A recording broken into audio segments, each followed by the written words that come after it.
ज्ञानाचा अथांग सागर पॅसिफिक शिक्षण या प्रशांत जाटसे सर ऑनलाईन अभ्यासक्रमामध्ये सर्वांचं स्वागत. आज आपण शिकणार आहोत इंग्रजीचं प्रोनाऊन्सिएशन, इंग्लिश प्रोनाऊन्सिएशन कशा पद्धतीने करायचं ते. अगदी सुरुवातीच्या स्तरावर मुलांना इंग्रजीचं प्रोनाऊन्सिएशन करताना ते घाबरतात आणि घाबरू नये याकरिता आपण अगदी सोप्या पद्धतीने त्यांना इंग्रजीचं वाचन करता यावं यासाठी काही महत्त्वाच्या गोष्टी आज आपण शिकणार आहोत.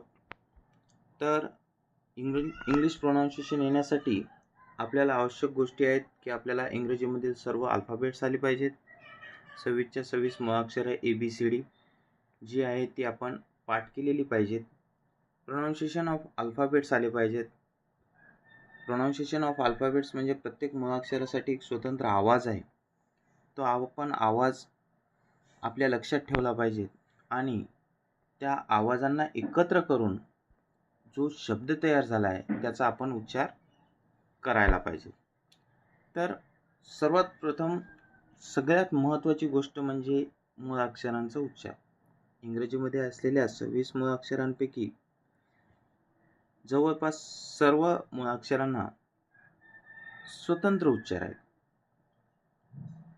म्हणजे ए साठी ॲ, बी साठी ब, सी साठी क किंवा स, डी साठी ड, अशा पद्धतीने ई साठी ए, ई, एफ साठी फ, जी साठी ग, एच, ह, आय, ई, जे, ज, के, क, एल, ल, एम, म, एन, न, ओ, आ, पी, प, क्यू, क्व, आर, र, एस, स किंवा झ, टी साठी ट, यू साठी उ, व्ही साठी व, डब्ल्यू साठी व, एक्स साठी क्स, वाय साठी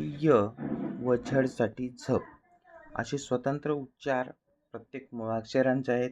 आपण ते लक्षात ठेवले पाहिजेत आणि याच्या सहाय्याने आपण शब्द बनवतो. बरोबर आहे. तर आपण अगदी सुरुवातीचं जे मुळाक्षर आहे ए, या ए मुळाक्षरांचे उच्चार जे आहेत त्यापैकी एचा ॲ असा ज्या ठिकाणी उच्चार होतो त्याचा आपण आज अभ्यास करणार आहोत. ज्या ठिकाणी एचा उच्चार ॲ आहे तर त्याचा उच्चार कशा पद्धतीने करायचा ते आपण या व्हिडिओच्या माध्यमातून बघूयात. आता तुमच्या समोर एक शब्द आहे. ए आणि यम या दोन मुळाक्षरांना वेगवेगळं केलेलं आहे. बरोबर आहे. ए आणि यम त्यांना एकत्र केलं तर काय होईल? A M. ए साठी आपण मुळाक्षरांचा उच्चार या तक्त्यामध्ये पाहिलं. ए साठी काय आहे? ॲ.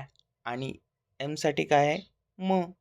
आपण काय म्हणणार मग त्याचा उच्चार? प्रोनाऊन्सिएशन ऑफ एचा करत असताना ॲ करणार, एमचा करत असताना म करणार आणि तयार झालेला जो शब्द आहे तो काय होणार? ॲ म. काय होणार? ॲ म. आता समोरचा एक शब्द पाहू आपण. आपण तक्त्यामध्ये बघितलं ए साठी उच्चार काय आहे? ॲ. एस साठी उच्चार ज किंवा स असा उच्चार आहे. बरोबर आहे.